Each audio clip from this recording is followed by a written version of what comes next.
¿Qué es el psicoanálisis? ¿Qué es una pulsión? I started my professional activity as a neurologist. Sur le mot d'esprit, qu'est-ce qu'il dit d'autre? My name is Sigmund Freud. De Jacques Alain Miller llamado Los signos del goce, Silet. Comme ça, parenthèse, comme ça. Cuando los seres humanos son despertados comparten el mismo mundo, pero que cuando duermen cada uno tiene el suyo.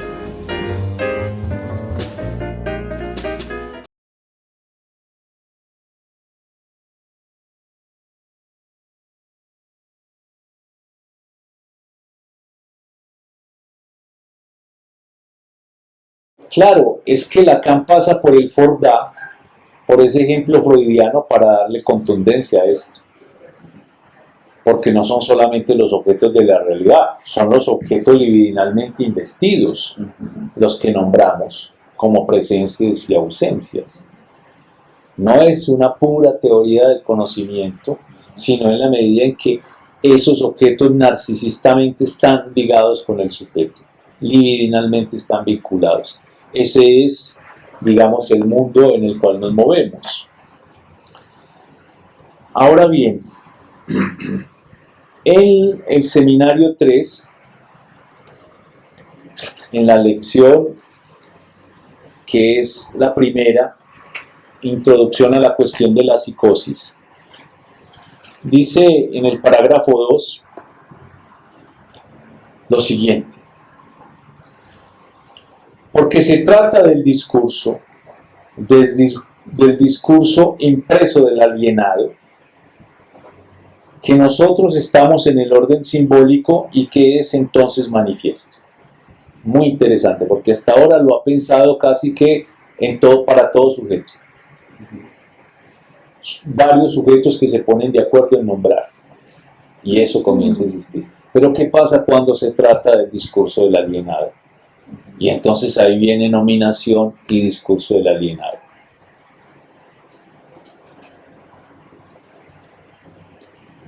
Se trata de un discurso impreso, el del alienado. Y es ahí que nosotros estamos en el orden simbólico y entonces eso es manifiesto, que se trata del discurso del alienado. Ahora, ¿cuál es el material mismo de ese discurso? ¿A qué nivel se desarrolla el sentido traducido por Freud? ¿A cuáles elementos de nominación ese discurso es tomado, prestado de una manera general? El material es el cuerpo propio. Esto es un giro impresionante. Pero es un giro posible porque ya Lacan está, ahora sí, desprendiéndose de ese discurso según el cual la psicosis era una dimensión patológica opuesta a la dimensión de la neurosis tomada como normal. Y poco a poco va haciendo el giro ya aquí, en este seminario 3, cuyo resumen escrito es de una cuestión preliminar a todo tratamiento posible de la psicosis, para comenzar a pensar con la psicosis todo lo que hasta ahora ha desarrollado, es decir, todo el psicoanálisis. Entonces hasta ahora nos movíamos en la lingüística de Benveniste, en la de Saussure. Hasta ahora nos movíamos supremamente bien en la relación a Lévi-Strauss, las estructuras elementales del parentesco y un poco el signo lingüístico y el signo como tal estaba compartido en estas ciencias humanas que podían llegar a mostrarnos casi que una dimensión epistémica de cómo la nominación tiene una función en la creación del mundo de la percepción común. Pero ¿qué pasa cuando se trata del discurso psicótico? Aquí va a empezar el movimiento a pensar ese mismo mundo que acaba de pensar con todos esos elementos del estructuralismo lingüístico, del estructuralismo antropológico, del estructuralismo marxista, desde el punto de vista de la psicosis. Y entonces, ¿qué es la nominación? ¿De dónde saca el material el alienado en su discurso para nominar el mundo? Si nos acaba de decir, en las citas que he elegido anteriormente, que el mundo es aquello que nombramos. Ya no es de la realidad material, no es de la percepción de la realidad material, sino que el material del cual él toma los elementos para nombrar su percepción, la construcción del mundo, el alienado, es el cuerpo. Y es extraordinario porque ya nos está vinculando lo que después vamos a ver aparecer como el ser hablante. Ser, hablante, letra, cuerpo, no es sin cuerpo. Desde aquí, desde el seminario 3, se está introduciendo que no es un discurso sin cuerpo, que ese discurso está anudado a la materialidad corporal, a la relación al cuerpo. Claro, habla de la lengua fundamental, la lengua extranjera, pero cómo ese sujeto psicótico tiene una relación más auténtica con el lenguaje porque sabe que está nombrando algo de lo real del cuerpo. Nosotros tenemos que dar la envoltura simbólica, imaginaria, para poder velar un poco eso. El lenguaje de órgano, por ejemplo, del esquizofrénico. Nosotros velamos eso, pero dice Lacan, él tiene una relación más auténtica con lo real y es con la materialidad del cuerpo que esto lo hace. La próxima referencia está a la nominación, está precisamente en el capítulo 10, que se llama del significante en lo real y del milagro del aullido. Así se llama el capítulo 10, como lo subtitula Jacalan Miller. Entonces dice en el parágrafo 2, en la paranoia el otro se sitúa en el perseguidor, en el otro, en el sentido de que Dios es el que quiere de mí algo, es la dimensión paranoide de Schreber. Lo eligió y él se resiste en un comienzo y no quiere feminizarse, pero es el otro, o es Flechig, que quiere algo de él. En el esquizofrénico el otro es el cuerpo. Y todo lo que el paranoico instala en relación al otro, el esquizofrénico lo instala en relación a su cuerpo. Y dice, el cuerpo habla. Claro, el cuerpo habla en la histérica bajo una forma traducida, pasada por el simbólico, haciendo metáfora de que tener este pequeño abultamiento histérico en la barriga es estar embarazada del profesor Breuer. Metáfora de... Pero en el esquizofrénico no hay metáfora, es literal. Es literal. Y entonces, ¿eso qué hace? Que la materialidad del cuerpo es el material con el cual se construye el discurso y por eso es ya la dimensión esquizofrénica de Schreber, por eso es esquizoparanoia. ¿Ah? Donde él siente las transformaciones en el cuerpo, las vibraciones cuando caen los rayos de Dios en sus nervios. Y no es metáfora, es literal, por eso se le produce sufrimiento y un placer que es un gozo, el que él dice, esta es la parte que yo justamente debo estar recompensado porque el otro me usa de ese modo. Claro, ya sabemos con Lacan que es que el estadio del espejo en la psicosis no se realiza. ¿Y por qué no se realiza? O tiene perturbaciones en su realización. es que el sujeto esquizofrénico no logra constituir una unidad como una imagen anticipada reflejada en el otro de su propia unidad. ¿Cómo se queda? Fragmentado. Casi que en el sentido de Freud, pulsiones parciales anárquicamente, cada una satisfecha en su propio lugar, sin armar de eso una unidad, un yo, una imagen especular a la cual alienarse. Y esa materialidad cruda, orgánica, hace que ya se trate, como se subtitula precisamente este capítulo, se trata de un significante en lo real. Un significante en lo real. Ahí estamos hablando de lo real.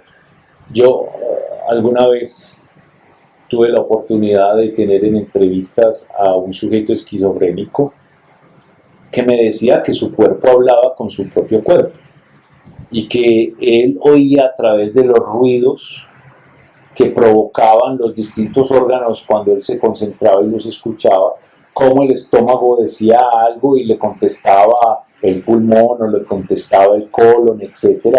Y todos esos ruidos él decía que eran un lenguaje interior de los órganos conversando, sin posibilidad de unidad, de metáfora. Es muy literal. Pero lo interesante es que Lacan nos va a enseñar que ese lenguaje de ese alienado anticipa, también toma, pues nos enseña de cómo pasa también en la neurosis. Porque la materialidad en el neurótico, y bien también es el cuerpo, está ahí amarrado. Solo que, bueno, lo queremos separar y en cuerpo y alma, cuerpo, espíritu, una cosa es el lenguaje, la razón, la episteme, la neutralidad, la objetividad y otra cosa el cuerpo, pero el cuerpo está ahí todo el tiempo aportando la materialidad de ese discurso. Es una cosa, por eso él dice paranoia dirigida, por eso la psicosis se vuelve el modelo del tratamiento de incluso el neurótico. Entonces, ¿qué nos dice aquí? ¿Qué es la frase que quiero aislar? Es necesario aquí tomar un camino que tal vez sea aquel con el cual los he fatigado.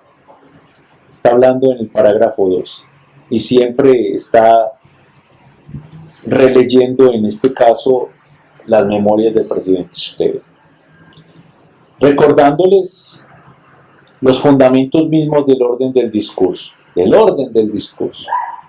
cómo se ordena el discurso, y refutando su estatuto de superestructura, su relación de pura y simple referencia a la realidad, su carácter de signo y la equivalencia que habría entre la nominación y el mundo de los objetos.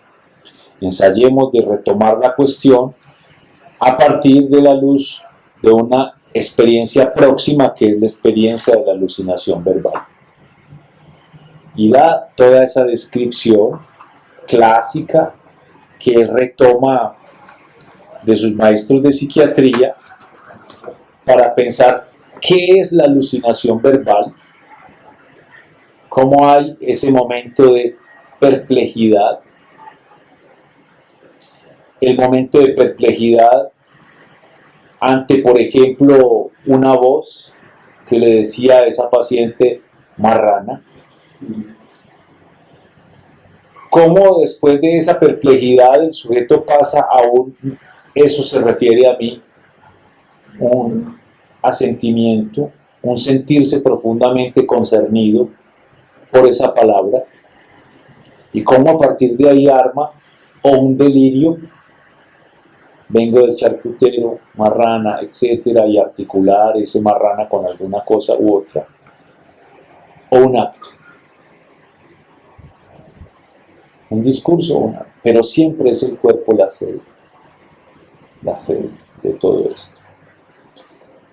Yo creo que esto nos va quitando ya el piso que hasta ahora nos había dado como seguro, para meternos en la misma lógica de la psicosis y pensar la nominación en la psicosis. Que ya no es entonces de un convenio, muchos nos ponemos de acuerdo en nombrar esto, de tal modo, sino que él se autoriza a nombrar eso de sí mismo.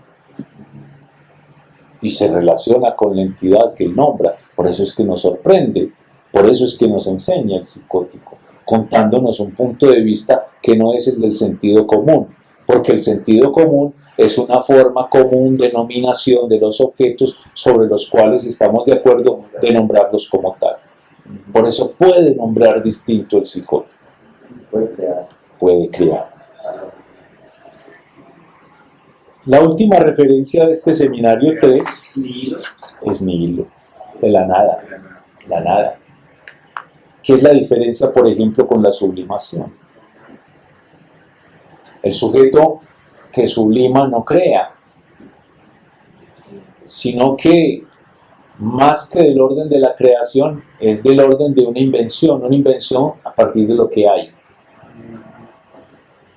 De algo inventa una cosa y sublima. Por ejemplo, el artista, de materiales, así sea reciclables, toma eso y sobre esos objetos inventa otra cosa. Da Vinci pinta la misma sonrisa, porque es el rasgo que, por ejemplo, Freud aísla. Pero digamos que con algo hace su invención, digamos con las pinturas, con su propia repetición, con material. En cambio, el psicótico es ex nihilo, de la nada. Fíjense que no está partiendo del sentido común para crearnos una variación, sino que no tiene sentido común. La nominación del mundo lo incluye. Cuando él se nomina, soy el Hijo de Dios, que es a lo que termina la alucinación verbal, con la convicción de que él es el Hijo de Dios. Y no hay dialéctica posible, se está nominando. Claro, es una nominación delirante. ¿Quién dice? El que comparte el sentido común, y por eso lo encierra. Oiga, pues que es la encarnación de Cristo, encerrémoslo.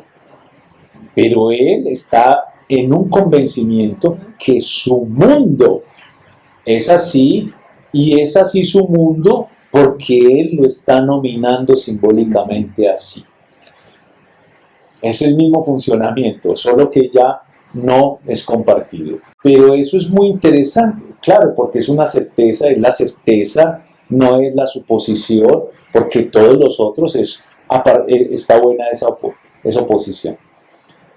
Todos los otros podemos ponernos de acuerdo en que este objeto se llama así, porque cada uno supone en el otro la capacidad de nombrar eso de la misma manera. Y ahí es una suposición. Esto se llama así, supongo. O esto en este idioma lo llaman así, supongo. Así sí, así lo llamamos, listo, yo ya sé que eso se llama así. En cambio, el psicótico no parte de la suposición, sino de la certeza, porque él es el que tiene la certeza de que él fue robado por los extraterrestres y que lo raptaron y que lo devolvieron, y es la ruptura con el mundo del sentido común, pero la certeza de que es así, ese fue su mundo. Y como estamos viendo la psicosis como modelo para pensar también la neurosis y la nominación, esto va a ser muy importante, porque es una locura también uno identificarse a un rasgo y decir yo soy eso. Es una locura. Es la manera en que todos estamos locos. Tener la certeza de que yo soy eso. Por eso Lacan dice no comprender. Porque si uno comprende, reduce al sentido común lo que el otro está escuchando. Y si lo reduce al sentido común, deja de escuchar. Porque ya está escuchando desde las nominaciones comunes que él tiene de las cosas y no la nominación inédita que el otro está enunciando, produciendo sobre esto. Entonces, no comprender, pero no solamente a la psicosis, no comprender en la neurosis tampoco. porque es que resulta que cada uno tiene una capacidad un poco delirante de nombrar las cosas de manera distinta. Entonces ahí es donde está la histérica con su certeza de que es capaz, por ejemplo, de castrar al amo, parece loca. Yo creo que por ahí es donde después Lacan comienza, pues, o lanza esa frase de en la medida en que todos deliramos, todos estamos locos. Porque es una forma en que cada uno tiene de nombrar el mundo, y de cuando lo nombra hacer existir los objetos del mundo que nombra, y donde no necesariamente hay sentido común, porque el malentendido es eso. Suponemos, de nuevo la suposición, de que estamos hablando de lo mismo, pero cuando la gente comienza a hablar de eso, que pensamos lo mismo, comienza a decir cosas distintas. Cada desde su propia nominación. El punto es que esa nominación también tiene una determinación en cada uno, y es el fantasma. Por eso cada uno nombra desde su fantasma. Es decir, es sensible al sentido, sensible a la locura de los otros. Hay otro ejemplo tomado de Freud, siempre de Freud, que es pensado en el capítulo que se llama Metáfora y Metonimia 2, articulación significante y transferencia del significado, en el capítulo 18 de este seminario 13. En el apartado 3, Lacan retoma ese ejemplo de Sueños de los niños, donde describe a la pequeña Ana, que estaba durante el día sometida a una dieta, a un régimen de no comer fresas, porque tenía un malestar digestivo. Y resulta que ella, habla dormida, y comienza a hablar dormida, y Freud escucha para decir, está soñando ¿con qué? Dice, las cosas son, ustedes ven en un estado puro, cuando habla durante su sueño, gruesas fresas, frambuesas, flanes, en fin, golosinas. Aquí es nombrado así. En el otro seminario ya va a tomar más literalmente lo que ella dice. Aquí es como si tomara Fordyce, es decir, la traducción de nuevo de Freud. Fresas, gruesas fresas, frambuesas, flanes, etc. He aquí alguna cosa que tiene como el aire de ser un significado al estado puro. Y es la forma más esquemática, más fundamental de la metonimia, porque pasa de gruesas fresas, frambuesas, flanes, va pasando del uno al otro. Sin ninguna duda, ella las desea, esas fresas, esas frambuesas. Pero no va de suyo que esos objetos estén allí todos en conjunto. Que estén allí yuxtapuestos, coordinados en la nominación articulada, fresas, frambuesas, flanes. Es porque viene de la función posicional que los coloca en una posición de equivalencia los unos, los otros. La nominación articulada. Eso es un fenómeno esencial. Si hay algo que nos muestra indiscutiblemente, es que no se trata allí de un fenómeno de expresión puro y simple, de una psicología, digamos, junguiana. Nos haría aprender cómo una sustitución imaginaria del objeto llamado es precisamente que la frase comienza por qué. ¿Cómo comienza la frase de ese sueño? Por el nombre de la persona. Ana Freud. El sueño completo es Ana Freud, gruesas fresas, frambuesas, flanes, etcétera, etcétera, etcétera. Es una niña de 19 meses. Y nosotros aquí estamos sobre el plano de la nominación, de la equivalencia de la coordinación nominal, de la articulación significante como tal.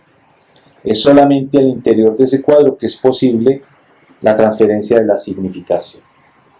Él sigue en el desarrollo, pero brevemente hay que decir precisamente de que fresas, grandes fresas, frambuesas, flanes, etc., se colocan sobre el plano de la nominación de los objetos, porque antes ha dicho Ana Freud. Es decir, hay un sujeto que se incluye en la nominación, como ahorita se retomaba. Ya no es tengo 4 hermanos y se incluye entre los hermanos, como entre los objetos que nombra. No, sino que se nombra Ana Freud y de manera separada, pero metonímica, los objetos. Nos está alejando todavía más del objetivismo, del empirismo. No es que aquí hay un sujeto que mira los objetos de manera objetiva, sino que está incluido en los objetos. No solamente nomina los objetos, sino que se nomina a sí mismo. Y ahí se hace existir, que es lo que enseña la psicosis. Soy el Hijo de Dios. Es una nominación delirante, el alienado en su discurso, de donde lo toma, del material del cuerpo, de la relación paranoica con los otros. Pero es que la nominación no solamente recae sobre los objetos, sino sobre el sujeto mismo. Es sobre algo que él vuelve precisamente en el Deseo y su interpretación, el seminario 6, cuando en la construcción del grafo, que es el capítulo 1, comienza precisamente a introducir la nominación respecto a ese gran grafo que ahorita describimos rápidamente. La segunda etapa del esquema. Ustedes pueden de una cierta manera hacer recubrir una cierta etapa evolutiva a la simple condición de no considerar esas etapas como si fueran, digamos, fases separadas.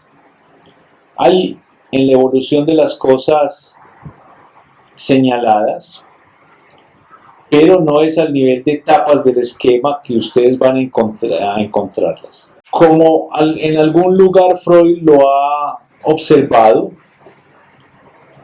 hay marcas en el nivel de los juicios de atribución en relación a la nominación simple, que era lo que se decía ahora, los juicios de atribución y juicios de existencia.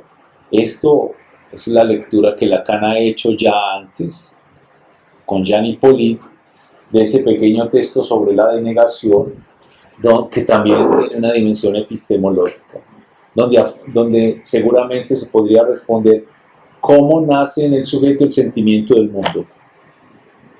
Y bien, el sentimiento del mundo nace a partir de los juicios, de atribución, placer, displacer.